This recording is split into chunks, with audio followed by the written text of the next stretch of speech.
पहाड़ों और हरियाली के बीच बसा देवकुंड एक बेहद शांत और छोटा सा गांव था। यहाँ के लोग अपनी सादगी और मेहनत के लिए जाने जाते थे। पर इसी गांव के एक कोने में रहता था रामू, एक ऐसा किसान जिसकी किस्मत उसकी सूखी धरती जैसी थी। वो मेहनत के बीज तो खूब डालता, पर कामयाबी की फसल कभी नहीं काट पाया। वो इतना गरीब था कि कई बार उसके परिवार को, जिसमें उसकी पत्नी सीता और 2 छोटे बच्चे थे, भूखे पेट सोना पड़ता था। उसे कहाँ पता था कि उसकी किस्मत का ताला एक पुराने धूल भरे चिराग में बंद है। एक ऐसा चिराग जो उसे गरीबी की खाई से निकालकर अमीरी के आसमान पर पहुंचाने वाला था। पर यह कहानी सिर्फ अमीर बनने की नहीं है, ये उस इम्तिहान की है जो दौलत अपने साथ लाती है। ईमानदारी का सबसे बड़ा इम्तिहान। रामू की दुनिया बहुत छोटी थी। मिट्टी का घर जिसकी छत बारिश में छलनी बन जाती थी, बंजर खेत जो दिन रात की मेहनत के बाद भी पूरे परिवार का पेट भरने लायक अनाज नहीं देते थे। गांव के दूसरे किसान उसे देखकर अफसोस तो करते, पर कोई मदद नहीं कर पाता था, क्योंकि हर कोई अपनी ही मुश्किलों से लड़ रहा था। ऊपर से रामू पर गांव के साहूकार का भारी कर्ज था, जिसका ब्याज दिन ब दिन बढ़ता ही जा रहा था। साहूकार हर दूसरे दिन उसके दरवाजे पर आकर उसे जलील करता, उसकी गरीबी का मजाक उड़ाता और धमकी देता कि अगर पैसे नहीं चुकाए तो वो उसका घर खेत सब हड़प लेगा। रामू का दिन सूरज उगने से पहले शुरू होता और चांद निकलने के बाद खत्म होता। सुबह की धुंध में जब पत्तों पर ओस की बूंदें चमकती, रामू अपना हल उठाकर सूखे खेतों की ओर निकल पड़ता। उसकी पत्नी सीता भी उतनी ही मेहनती थी। वो हर मुश्किल में रामू को हिम्मत देती। जब रामू खेत में होता तो सीता जंगल से लकड़ियां बीनती या दूसरों के घरों में छोटे मोटे काम करके कुछ पैसे कमाने की कोशिश करती। उनके बच्चे राधा और मोहन अपनी मां के आंचल से ही लिपटे रहते। उनकी आंखों में मासूमियत तो थी, पर एक ऐसी खामोशी भी थी जो शायद गरीबी ने ही उन्हें दी थी। वो कभी खिलौनों के लिए जिद नहीं करते थे, क्योंकि वो जानते थे कि उनके माँ बाप के पास तो पेट भरने के लिए भी पैसे नहीं हैं। घर में अक्सर खाने को कुछ नहीं होता था। कितनी ही रातें ऐसी गुजरी जब सीता ने बच्चों को सिर्फ पानी पिलाकर सुला दिया और खुद रामू के साथ पेट पर पत्थर बांधकर सो गई।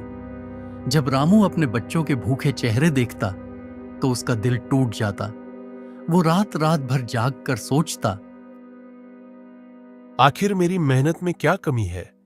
हे भगवान, मैं किसी का बुरा नहीं चाहता, फिर मेरे परिवार को 2 वक्त की रोटी भी क्यों नसीब नहीं होती? गांव में जब कोई त्योहार आता तो रामू का दुख और बढ़ जाता।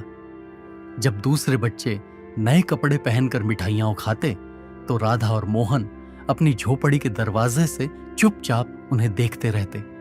उनकी आंखों की उदासी रामू के सीने में तीर की तरह चुभती। वो अपनी बेबसी पर रो पड़ता, पर सीता उसे हिम्मत देती। सब ठीक हो जाएगा, भगवान एक दिन हमारी भी सुनेगा।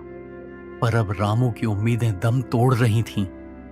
उसे लगता था कि वो इसी गरीबी में पैदा हुआ है और इसी में मर जाएगा। वो अपने परिवार को अपनी आंखों के सामने तिल तिल कर मरते नहीं देख सकता था। एक दिन जब निराशा और हताशा हद से गुजर गई तो रामू ने एक आखिरी दांव खेलने का सोचा। उसने सुन रखा था कि उसके खेत के सबसे दूर वाले कोने में एक पुराना सूखा कुआं है। गांव वाले उसे शापित मानते थे और कोई वहां नहीं जाता था। रामू ने सोचा, क्या पता अगर मैं इसे और गहरा खोदूं तो शायद पानी निकल आए। बस वो अपनी कुदाल और फावड़ा लेकर उस बंजर जमीन की ओर चल पड़ा। वो सुबह से शाम तक जमीन खोदता रहा। सूरज आग बरसा रहा था और उसका शरीर पसीने में नहा गया था। मिट्टी पत्थर जैसी सख्त थी। कई बार उसकी हिम्मत टूटी, लेकिन जब भी उसे अपने बच्चों के भूखे चेहरे याद आते, वो दोगुनी ताकत से काम में जुट जाता। शाम ढलने लगी और रामू थककर चूर हो चुका था। पानी की एक बूंद तक नहीं मिली। वो निराश होकर जमीन पर बैठ गया और अपनी किस्मत को कोसने लगा। तभी गुस्से में जब उसने आखिरी बार कुदाल जमीन पर मारी तो वो किसी धातु की चीज से टकराई। ठन्न की एक तेज आवाज गूंजी। रामू चौंक गया। पहले तो लगा कोई पत्थर होगा, पर फिर कुछ जानने की इच्छा से उसने उस जगह को खोदना शुरू किया। थोड़ी ही देर में मिट्टी के नीचे से एक पुरानी धूल और कीचड़ में लिपटी चीज बाहर आई। उसने उसे निकाला और अपने गमछे से साफ किया। वो एक पुराना पीतल का चिराग था। उस पर सुंदर नक्काशी थी जो धूल के नीचे लगभग छिप चुकी थी। देखने में तो वो साधारण था, पर उसमें एक अजीब सा खिंचाव था। रामू ने सोचा, ये पुराना कबाड़ मेरे किस काम का? शायद बाजार में बेचकर 2-4 पैसे मिल जाए। यही सोचकर उसने चिराग को और अच्छे से साफ करने के लिए अपनी हथेली से रगड़ा। और जैसे ही उसने चिराग को रगड़ा, एक ऐसा चमत्कार हुआ जिस पर यकीन करना मुश्किल था। चिराग से पहले गहरा काला धुआं निकला, जो देखते ही देखते एक विशालकाय शरीर में बदल गया। रामू की तो जैसे जान ही निकल गई। वो डर के मारे कांपने लगा। उसके हाथ पैर ठंडे पड़ गए और हलक से आवाज तक नहीं निकली। उसके सामने एक विशाल जिन्न खड़ा था, जिसकी आंखें अंगारों की तरह जल रही थीं। जिन्न ने अपनी गरजती हुई आवाज में कहा, हुक्म मेरे आका, मैं आपका गुलाम हूं। आपने मुझे 1000 साल की कैद से आजाद किया है। हुक्म दीजिए, मैं आपकी कोई भी 3 इच्छाएं पूरी करूंगा। रामू को अपनी आंखों और कानों पर यकीन नहीं हो रहा था। वो बस डर और हैरानी से जिन्न को घूरता रहा। उसे लगा जैसे वो कोई सपना देख रहा है।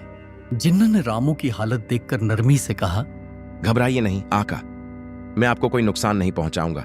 बताइए, आपकी पहली इच्छा क्या है? रामू के कानों में अब भी जिन्न के शब्द गूंज रहे थे। वो गरीबी और भूख से इतना टूट चुका था कि उसके दिमाग में सबसे पहले अपने भूखे परिवार का ही चेहरा आया। कांपती हुई आवाज में उसने हिम्मत जुटाकर कहा, अगर तुम सच में मेरी इच्छा पूरी कर सकते हो, तो मैं चाहता हूं कि मेरे परिवार को पेट भरकर अच्छा खाना मिले और मेरे खेत हमेशा हरी भरी फसलों से भरे रहे।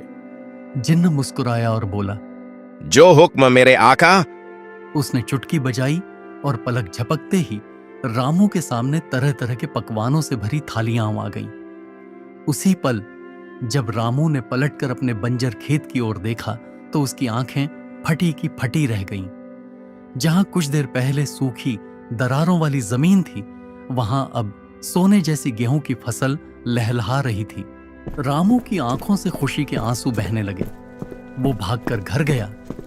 सीता और बच्चे इतना सारा स्वादिष्ट भोजन देखकर हैरान थे। सालों बाद उस रात उस गरीब परिवार ने पेट भरकर खाना खाया था। अगले दिन रामू ने अपनी दूसरी इच्छा मांगने का फैसला किया। उसने जिन्न को बुलाया और कहा, हे जिन्न, मैं इस टपकती छत और साहूकार के रोज रोज के तानों से तंग आ गया हूं। मुझे एक सुंदर मजबूत घर चाहिए और साहूकार का सारा कर्ज भी खत्म हो जाए। जो हुक्म आका। जिन्न ने कहा। और फिर एक चमत्कार हुआ। उनकी टूटी फूटी झोपड़ी की जगह एक शानदार हवेली खड़ी हो गई, जिसके अंदर हर तरह की सुख सुविधा थी। ठीक उसी समय साहूकार पैसे मांगने के लिए चिल्लाता हुआ आया, लेकिन जैसे ही उसने रामू की हवेली देखी, उसके होश उड़ गए। तभी एक अदृश्य ताकत ने साहूकार के हाथ में सोने के सिक्कों से भरा एक थैला थमा दिया, जो उसके कर्ज से 2 गुना था। साहूकार डर के मारे कांपता हुआ वहां से ऐसा भागा कि फिर कभी उस गांव में नजर नहीं आया। अब रामू अमीर बन चुका था। उसके पास शानदार घर, अच्छा खाना और बेशुमार दौलत थी। सब कुछ बदल गया था। गरीबी का अंधेरा छूट चुका था और अमीरी का सूरज चमक रहा था। रामू को लगा कि उसे दुनिया की सारी खुशियां मिल गई हैं, पर वो नहीं जानता था कि असली परीक्षा तो अब भी बाकी थी। उसके पास अब एक आखिरी इच्छा बची थी और यही इच्छा उसकी किस्मत का आखिरी फैसला करने वाली थी।